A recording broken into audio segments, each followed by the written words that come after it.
Namaskar and welcome to Samvad at Mayank. Today I am taking a break from my regular geopolitics and switching to the return of Sunil Chhetri to the national colors after a very short self-imposed retirement from international games. So what it means for Sunil Chhetri, what it means for the game and the state of Indian football. To discuss all this, we have with us two very esteemed guests. And although they don't need any introduction, but as the host, it is my duty to introduce both of them, Shaji Prabhakaran and Pradyumna Reddy. Now, Shaji Prabhakaran is Executive Committee member of the Asian Football Confederation and former Secretary General of the All India Football Federation. Pradyumna Reddy is CEO of Tempo Sports Club, a pro coaching license holder, the highest in coaching courses, and of course, a top television pundit whom we see on television regularly. Thank you both of us for sparing time. Thank you, Mac. So I'll start, Shaji, I'll start with you. And the question which is basically bothering all football lovers is that what we see that sportsmen, once they retired, some of them do come back. But that is basically because they get bored of the mundane routine life, missing practices, friends, and the game, the excitement. But in this, we believe that the national coach Manolo Marquez has coaxed Sunil Chhetri out of retirement. Now, this is very interesting, coaxing a player out of retirement to play international football. So, what has necessitated this? This approach from Marquez to Chhetri to come back and play for India. And what does it mean for Chhetri? Because he has a legacy to live up to. It's a very good question, Mike. The thing is that see, Manolo is in a desperate situation as Indian football today, and he need to win, and he doesn't have in his armory other than Sunil to finish those moves or get those goals. And what Sunil Chhetri is, he has delivered in this season as well for playing for his Bangalore FC. He scored those 12 goals, and no other Indian is close to him. And with 40, but still he's delivering. And Manolo, for him, this one game against Bangladesh is key for the future. And I don't know, because he might even reconsider taking a full-time role with the national team if things doesn't go as he thinks, because he's very serious.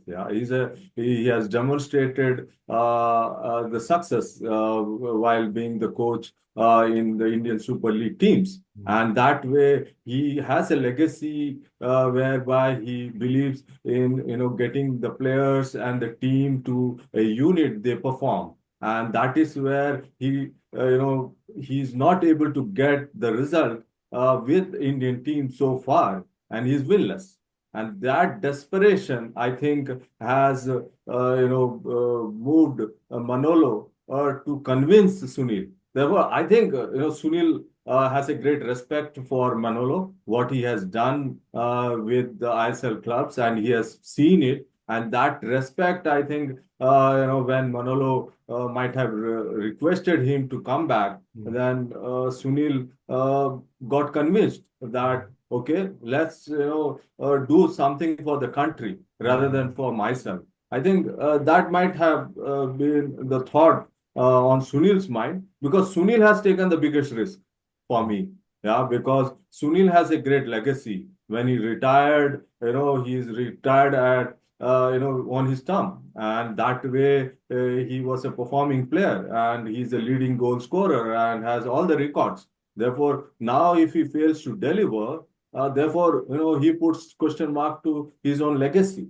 And that way, Manolo has taken a little risk, but then Sunil has taken a bigger risk. That's what I would say. Pradyum, Shaji has raised a very important point, the lack of strikers in Indian football.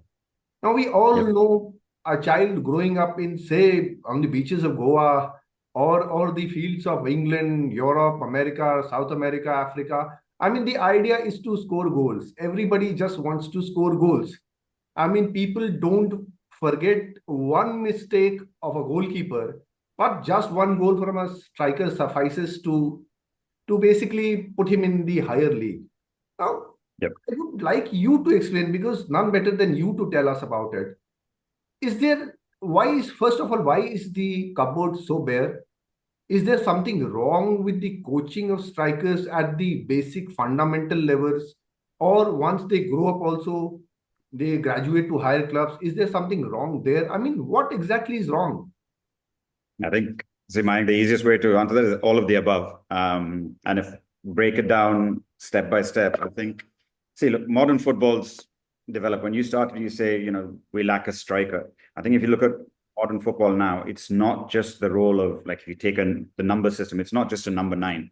You look at some of the top players in the world, they start in wider areas, like a 7 or 11, come inside and score. So whether it's a Mo Salah, or you look at the players in Mbappe's and others who are coming in from wide areas and scoring. So, yeah, we don't have goal scorers, whether it's a 7, 11, or a 9.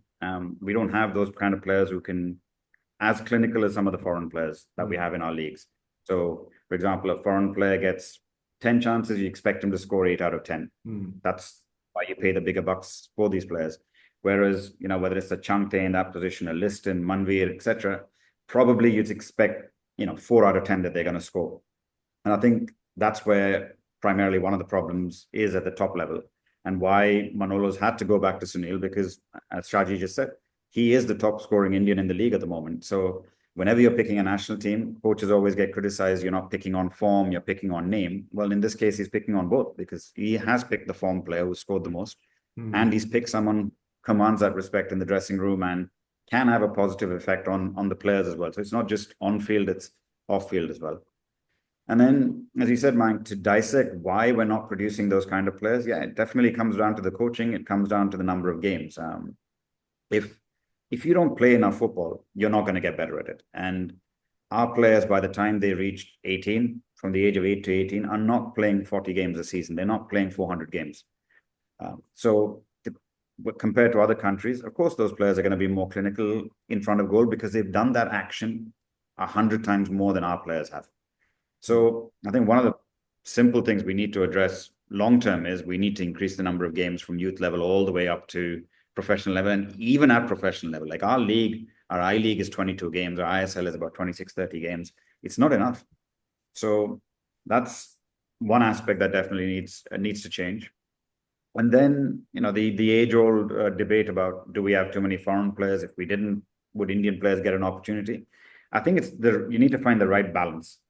I think if you made it unlimited, most teams would pick 10, 11 foreigners, because they all want to win, and that's what their coaches are looking at. And that's where, professional coaching, professional teams, it's about results and it's about winning.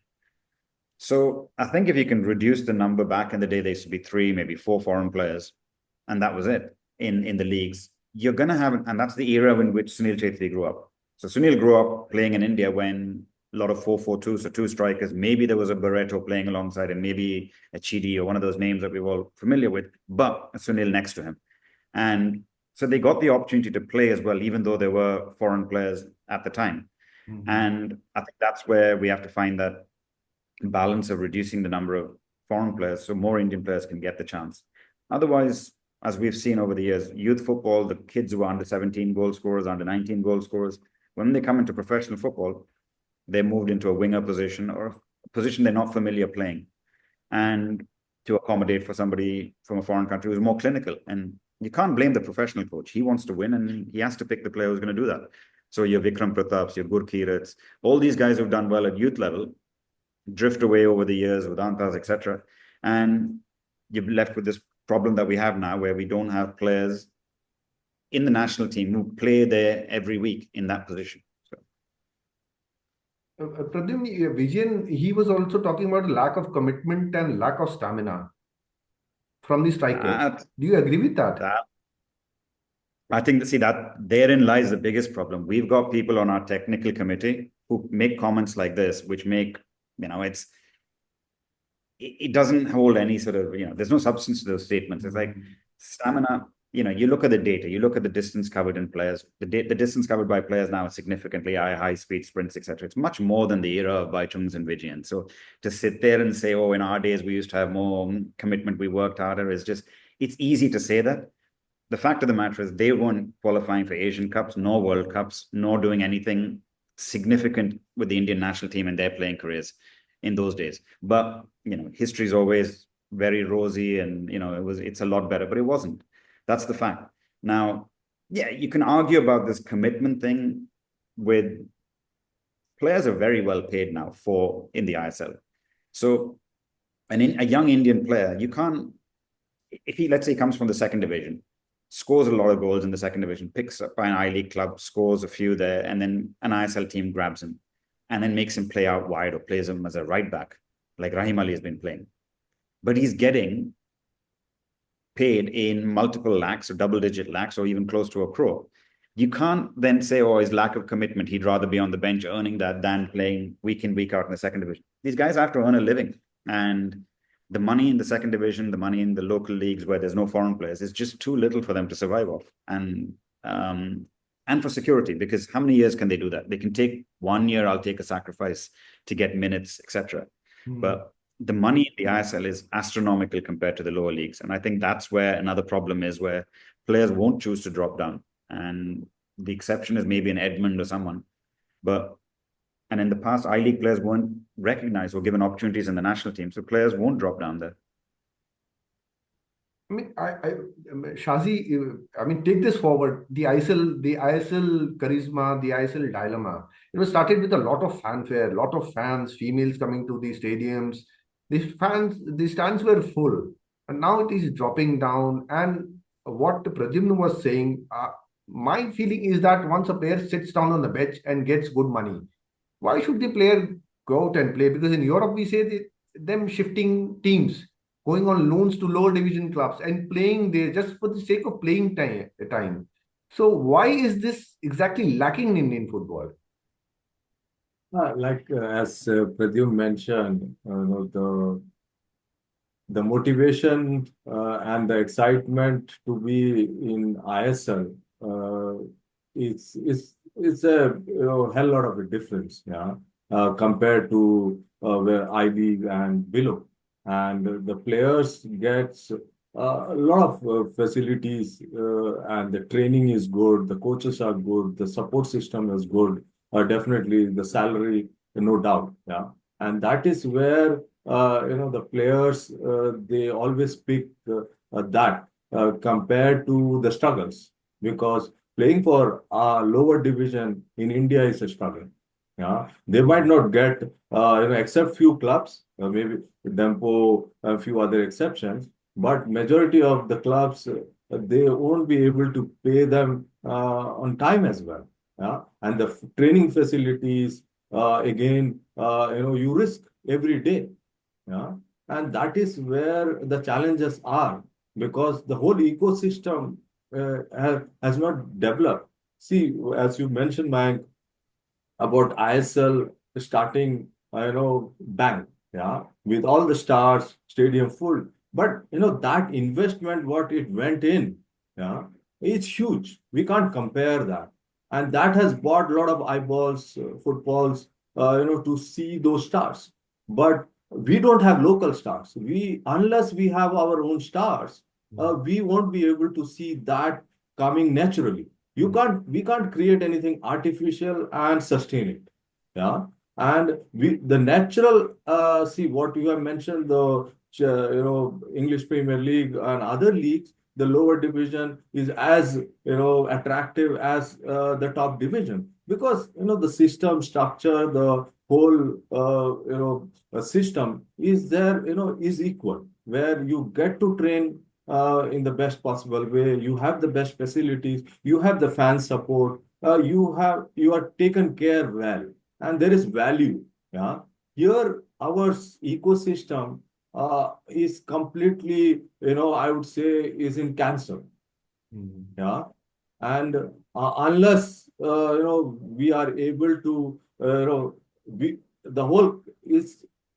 we know the problems, but the thing is that we are not coming together to solve it. Yeah. And then the whole leadership again is a problem. Yeah. And what is required is all the stakeholders to come together, because a lot of people are investing enough money into the game. Yeah. And majority of them are not investing to get return on investment. No, they want to support the game to grow in India. And we are letting all of them down. And they are not seeing a value. And that is where the real problems are. And as long as, and that is where we are not able to produce players consistently of even Sunil's level. Yeah. Sunil has not come through a design. He has come, by his own design. And that's the difference. And any system which doesn't have the players coming out of the system through design, we can't survive. And that is what is, our biggest gaps are. Why, the local community should support a club, why they should go to the stadium to support. They want to see something, their own players, doing well, and they go to recognize that the talent, this performance, and that doesn't exist. Yeah, unfortunately. And it is not the players to be blamed or the coaches to be blamed. It is the whole entire ecosystem. As Pradyum mentioned, our players, when they reach 18, 19, they don't have enough games. They are 1/10 of the games what their counterparts have got. So therefore, you're already on a back foot.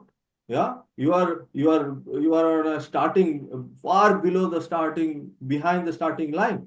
And how you can cover up? No way you can cover up. And football is such a competitive sport.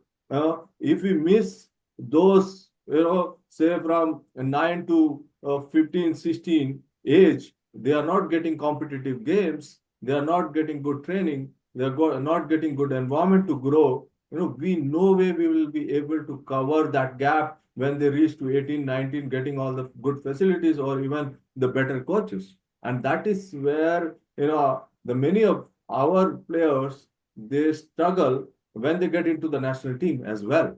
Because, the pace of the game at the international level is, different than what we play in domestic level. And when you are spending much of the time on the bench, you are already not in rhythm.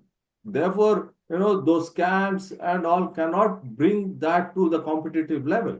And these are, the basic fundamentals. These are not like rocket science.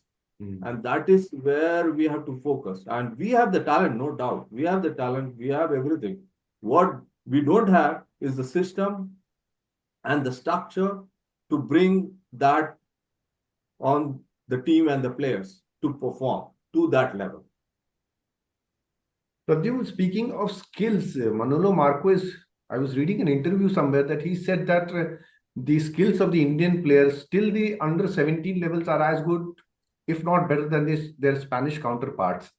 Once they graduate to higher levels, somehow it appears that these skills just disappear. And I say this because we talk of infrastructure, and correctly so. But countries in Africa, South America, I don't think they have the best of infrastructures or the support system which we talk about. So where does this skill set suddenly disappear? See, I think you got to take Manolo's comment with a pinch of salt. Anybody in that position is going to say that. You have to sort of make politically correct statements when you're in those positions. The reality is much different. We hosted an under-17 World Cup, so we've seen how under-17s against global under-17s, and we finished last in that tournament, dead last. Even a small Pacific island finished above us technically, right? So let's not kid ourselves into thinking our under-17s are as good as Spanish under-17s. Well, no way. The Spanish under-17 player has played 88 times for his club, has and has won a European Championship and all that. So we are nowhere near that. See, I think, again, it comes on, you can say a player is skillful. You go in isolation, watch a kid in Goa, watch a kid in Kerala and say, oh, this kid's talented. He's got some technique and everything. And you think he's skillful.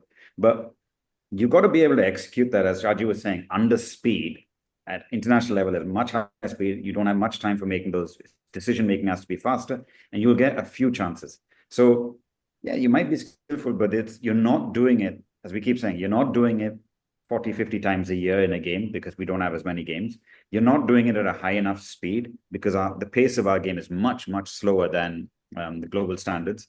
And so that skill is of no use if you can't apply it in the correct way and at the right time. So, and it comes down to a little bit of coaching as well. Our coach education hasn't kept up with the times. You look at countries abroad and how coaching has evolved. We haven't kept up with the times. I'll give a simple example because this has been the topic lately and been in discussions with people. I went to visit Tottenham in 2014 and 2011. So this is almost 15 years ago. And at that time, Les Ferdinand was there as well as Tim Sherwood, ex-players of the club, and they were helping as specialist coaches. Les Ferdinand was a striker coach. He was working with the reserve team. Harry Kane was a part of that setup there. So you have an ex-player who's a professional player, played in that position, working specifically with players of that position. So it's a position-specific coach. Back in 2011 in the I-League, I think there was only one club, maybe, that had a goalkeeping coach. I remember when we were at BFC, we were probably the first ones who had a regular goalkeeping coach that we had to get permission to sit on the bench. It wasn't part of the, you could have a manager on the bench, you could have an assistant coach, but goalkeeping coach wasn't listed thing. Now it's become the norm, but individual coaches, I don't think a single ISL team has them. And like Raji said, we spend so much money on the publicity and making it all fanciful to look at, but where you need to invest in your talent development, there isn't the investment. No one, you can look at Chelsea, look at any of the top clubs in Europe and look at just type in coaching staff and you'll find in their list of coaching staff, individual coach or specialist coaches. So they have specialist coaches for specialist roles. Like in India, you don't just have one cricket coach and say, all right, fast bowlers are going to work with him, spinners will work with him, batsmen, fielding, everything is going to be done by one coach. Yes, back in the day it was. One cricket coach used to do all of those, right? But now you specialize. All IPL teams will have specialist coaches for specialist positions. And that's where they are, for all the razzmatazz of the IPL, they still spend time and still invest heavily in coaches and specific coaches. And we don't. So we're not creating those coaches because we don't have the coaching courses for it. We don't, we offer a D, a C, a B, an A license and a pro license, but we don't offer anything else. We don't offer any modules on, AFF is conducting a, strikers and finishers clinic. And it's just a module that any coach can attend. And you get upskilled in that. And any coach could attend it. And you just do it. And then you bring in specialists to coach that. You look at the FA courses, look at Scottish FA, look at UEFA courses. They offer specialist things. We've started to add goalkeeping coaching to it. So, but it's not enough. And, if you don't bridge that gap at coaching, and we're at least 10, 15 years behind in that, at least, then the next generation those coaches are going to create of players are going to be at least 30, 40 years behind the players produced elsewhere. So it's a bad cycle that we're in at the moment. So one way to fix some of the problem is improve the coach education system. And then obviously the games also have to follow. You're not going to create coaches if coaches don't have games. And because they have to put what they're learning into practice. So youth football needs more. And then again, a few years ago, we saw some changes where we said, okay, let's play 7v7, 9v9, smaller sided games. So more kids can play, get more finishing, more chances in front of goals, smaller sided goals. And all that's been thrown out the window again now. And we're back to, let's do it the old way, 11 versus 11. If you do 11v11 at the younger ages, the kid who's the fastest will score more goals because he'll outrun everybody on a big pitch. The kid who's got more power and can shoot a little bit harder than others will score against an 11-year-old who's trying to defend an 8 feet high goal. So it doesn't have to be accurate. It just has to be hit high, it goes in, which we see in women's football a lot at the moment at the lower levels in India. And the kids who are stronger can hit the ball further up the field. So these are the kids who are going to get selected at the youth level. So we're not picking the talented kids. We're picking the physically faster developing kids, or more often than not, the age frauds. So the kids who are taller, faster, stronger at a young age is normally because they're 2 to 3 years older. So we're starting with the wrong players and then investing a lot on, like as Shaji said, exposure camps, this, that. So we're spending a lot of our money, wasting it, you could say, on the wrong players and in the wrong system. And then you're expecting a different output at the end of it. And then we repeat the same process 5 years later, 3 years, whatever later, and expect different results. You're not going to produce, any of these kind of players unless you you change the system, and it has to start with the coaching. It has to start with the games. So there has to be an overall shakeup of a lot of things that are happening at Football House. Yeah. Are you talking about AIFF? Because you've been a part of AIFF. So I'll bring this question to you. When we were growing up, there was the GCT, teams from Punjab, people up north also playing the game. Now I live in Varanasi, Uttar Pradesh.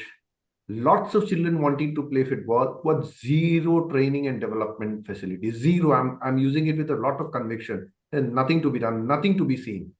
So by not investing in these regions, looking for talents, going, because these kids can play robust football. They're physically built in a certain way. They can play robust football, which is also required for the international level.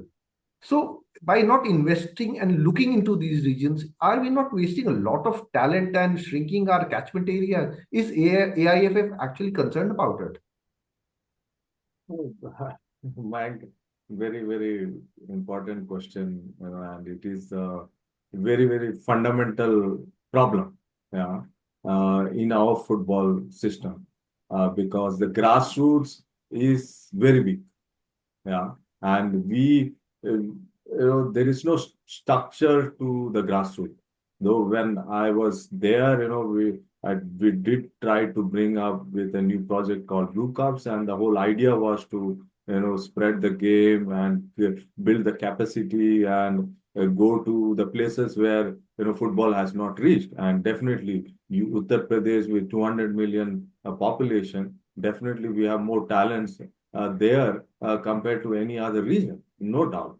The problem is we are not collaborating enough, because the government, state governments are keen to also invest, but then we need to reach out to them. We need to tell them, what is the outcome they will get, But we normally what we do is we talk only about the top, yeah, like supporting the national team, hosting a competition, but not talking to the right leaders, what impact it will have if you invest in grassroots.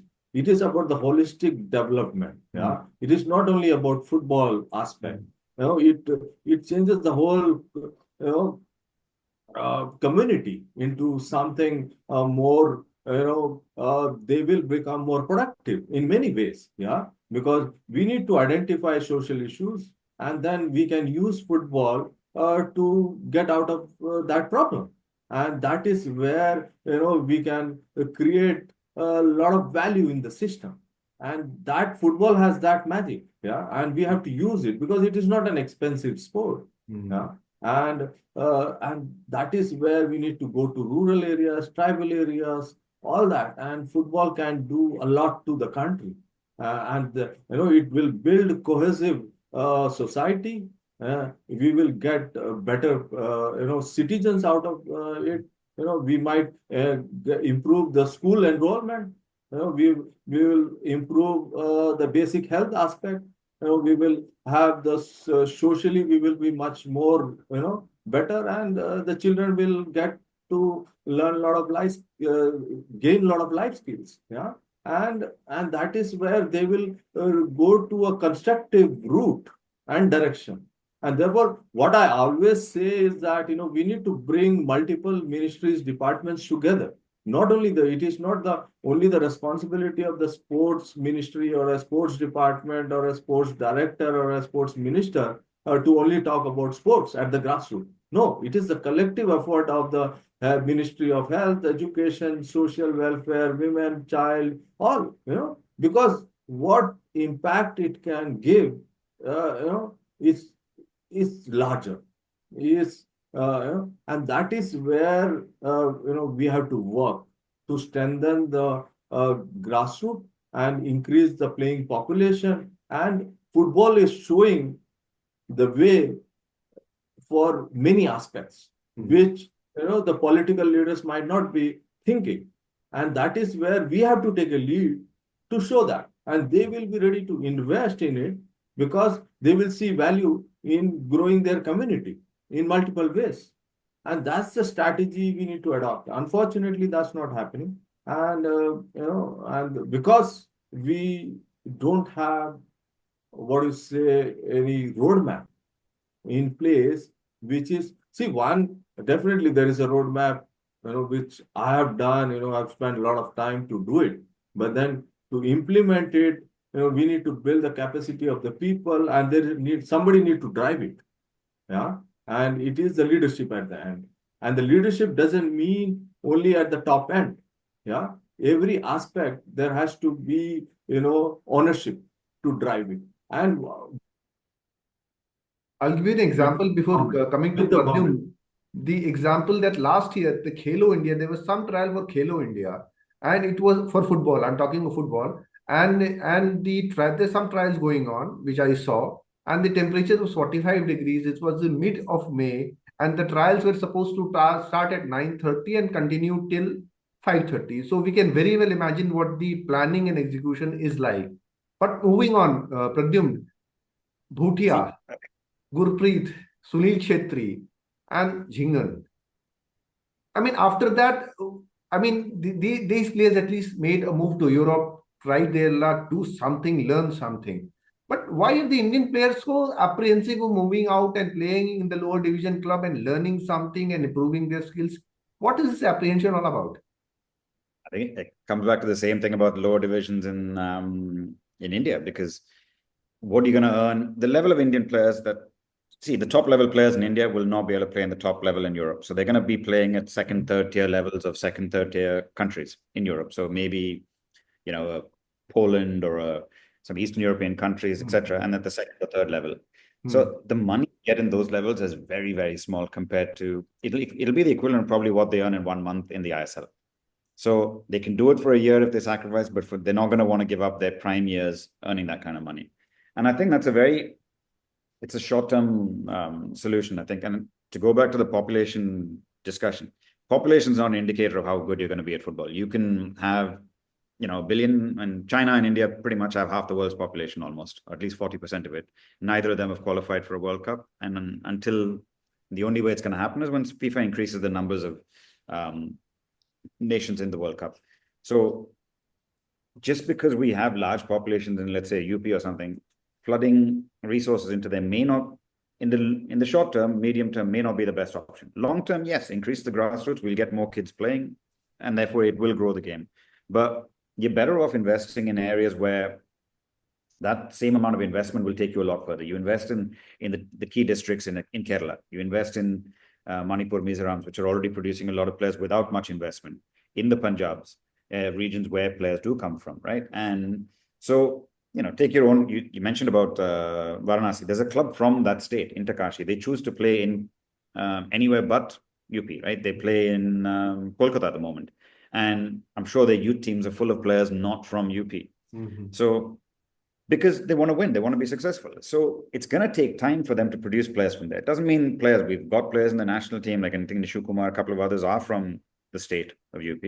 But it's going to take time to produce players and catch up to a level of a Manipur or a Mizoram, etc. So you've got to do it twofold. Do it long-term, yes, you can focus on the grassroots in those areas, but if you want immediate results, which a lot of people who invest in football, they don't want to wait 15 years, 20 years, like what you're going to have to do in grassroots. They want instant results. So then you'll have to go into more hotspots and look to invest there. And look, I mean, a lot of the Indian players going abroad, if you look at the ones who've done it at a younger age, some of them have seen value in it. Your Akash Mishras and a couple of other boys who went with the Hoffenheim experience. So they got some good training at the years back and came back. So people will say, oh, look, Mishra went to Hoffenheim with U Dream Project, and now look, he's one of the best Indian left backs. But 25 other players went with him. Where are most of them now?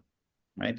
And similar argument with a lot of them. So it's a short-term solution. Can we send some of our most talented youngsters abroad, play in higher level in Spain, then they come back, they'll help the team? Yeah, it might work and get a marginal difference in improvement in those players with better training. But ultimately, why are they going to get better is if they play more games. And the laws in Europe, in most countries at the moment, you can't play. They won't get the visa to go and play. So they could go and train in the UK, Spain, Germany, France, etc. They wouldn't get first team action.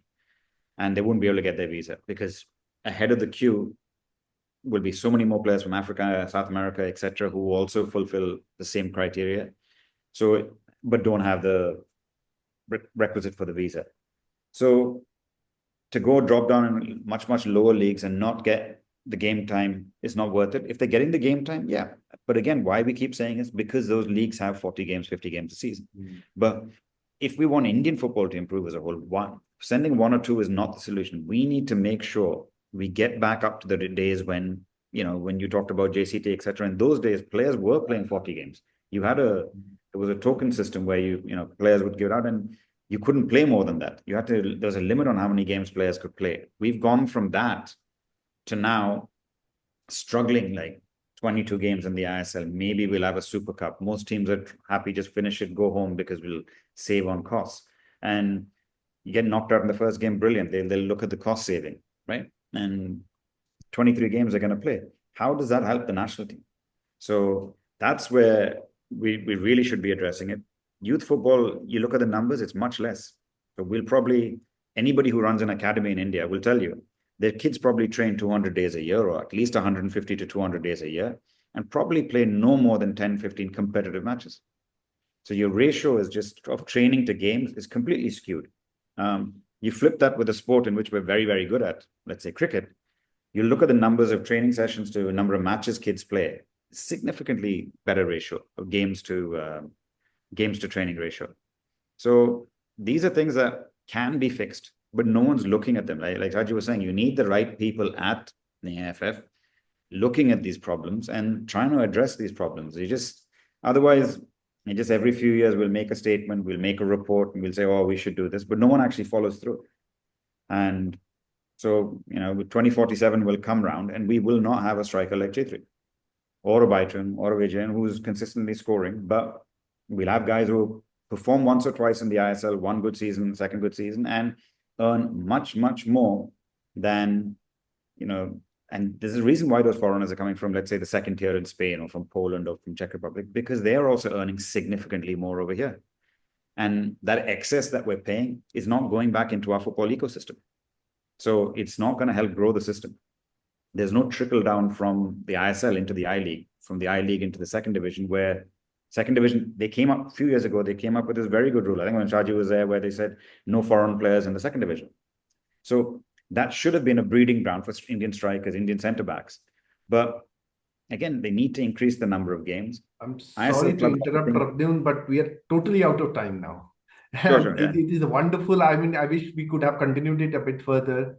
And thank you, both of you. And I'll keep coming back to you because